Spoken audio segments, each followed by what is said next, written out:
ନମସ୍କାର ଦର୍ଶକ ବନ୍ଧୁ, ମୋ ନାଁ ସତ୍ୟମ। ଆଜିର ଭିଡ଼ିଓରେ ଆପଣମାନଙ୍କୁ ସ୍ୱାଗତ ଜଣାଉଛି।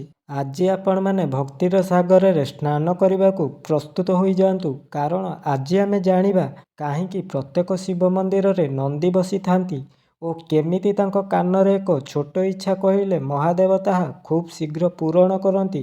ଚାଲନ୍ତୁ ଜାଣିବା ଏହି ବିଦ୍ୟ ରହସ୍ୟ ବିଷୟରେ। ତ ଦର୍ଶକ ବନ୍ଧୁ, ସମଗ୍ର ବିଶ୍ୱରେ ଭଗବାନ ଶିବଙ୍କର ଶତାଧିକ ଭକ୍ତ ଅଛନ୍ତି। ବିଭିନ୍ନ ସ୍ଥାନରେ ଭଗବାନ ଶିବଙ୍କର ମନ୍ଦିର ମଧ୍ୟ ନିର୍ମାଣ କରାଯାଇଛି। ଆପଣ ନିଶ୍ଚୟ ଭାବରେ ଏହି ମନ୍ଦିର ଗୁଡ଼ିକରେ ଗୋଟିଏ ଜିନିଷ ଲକ୍ଷ୍ୟ କରିଥିବେ, ପ୍ରତ୍ୟେକ ଶିବ ମନ୍ଦିରରେ ନିଶ୍ଚିନ୍ତ ଭାବରେ ଏକ ନନ୍ଦୀ ଅଛନ୍ତି। କୁହାଯାଏ କି ନନ୍ଦୀ ଶିବଙ୍କର ଅତି ପ୍ରିୟ। ଶାସ୍ତ୍ର ଅନୁସାରେ ଯଦି ନନ୍ଦୀଙ୍କ କାନରେ କୌଣସି ଇଚ୍ଛା କୁହାଯାଏ ତେବେ ତାହା ଶୀଘ୍ର ପୂରଣ ହୁଏ। ତଥାପି ନନ୍ଦୀଙ୍କ କାନରେ କିଛି କହିବାର ଏକ ବିଶେଷ ଉପାୟ ଅଛି। ଏହି ପଦ୍ଧତି ଅନୁସରଣ କରିବା ପରେ ଭୋଳାନାଥ ତୁମର କଥା ଶୁଣନ୍ତି। ତ ବନ୍ଧୁମାନେ, ନନ୍ଦୀଙ୍କ କାନରେ ଆପଣଙ୍କର ଇଚ୍ଛା କହିବା ପୂର୍ବରୁ ତାଙ୍କର ସଠିକ୍ ଉପାସନା କରିବା ଉଚିତ। ପୂଜା ସରିବା ପରେ ଆପଣଙ୍କର ଇଚ୍ଛାକୁ ଆପଣ ତାଙ୍କ କାନରେ କହିପାରିବେ। ତଥାପି ଏହା କରିବା ବେଳେ ମନେ ରଖନ୍ତୁ ଯେ ଆପଣଙ୍କର ଓଠ ଆପଣଙ୍କ ହାତରେ ଲୁଚି ରହିବ, ଯାହାଫଳରେ କେହି ଆପଣଙ୍କର ଓଠ ପଢ଼ିପାରିବେ ନାହିଁ।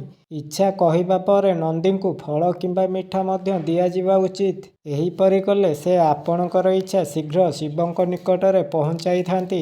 ସେହିପରି ଯେତେବେଳେ ଆପଣ ଆପଣଙ୍କର ଇଚ୍ଛା ନନ୍ଦୀଙ୍କ କାନରେ କୁହନ୍ତି, ମନେ ରଖନ୍ତୁ ଯେ ଆପଣଙ୍କର ଇଚ୍ଛା ଭୁଲ ହୋଇନଥିବା ଜରୁରୀ ଅଟେ। ଅର୍ଥାତ୍ ଆପଣ କୌଣସି ଖରାପ ଇଚ୍ଛା ମାଗିବା ଉଚିତ ନୁହେଁ। ଯଦି ଆପଣ କୌଣସି ଖରାପ ଇଚ୍ଛା ମାଗନ୍ତି ତେବେ ଶିବ ଆପଣଙ୍କ ଉପରେ କ୍ରୋଧିତ ହୋଇପାରନ୍ତି।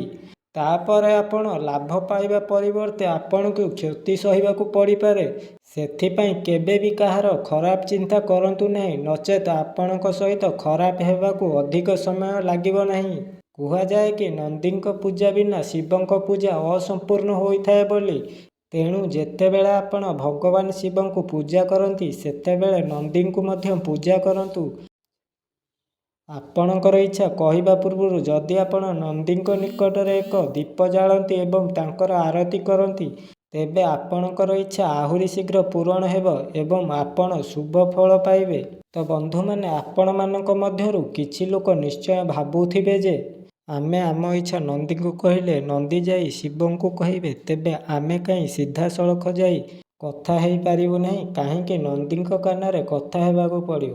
ତ ବନ୍ଧୁମାନେ, ବାସ୍ତବରେ ଶିବ ତାଙ୍କ ତପସ୍ୟାରେ ସର୍ବଦା ଲୀନ ରୁହନ୍ତି। ସେଥିପାଇଁ ଭକ୍ତମାନଙ୍କୁ ନନ୍ଦୀଙ୍କୁ ସେମାନଙ୍କର ଇଚ୍ଛା କହିବାକୁ କୁହାଯାଇଛି, ଯାହାଦ୍ୱାରା ମହାଦେବଙ୍କ ତପସ୍ୟାରେ କୌଣସି ପ୍ରତିବନ୍ଧକ ହେବ ନାହିଁ।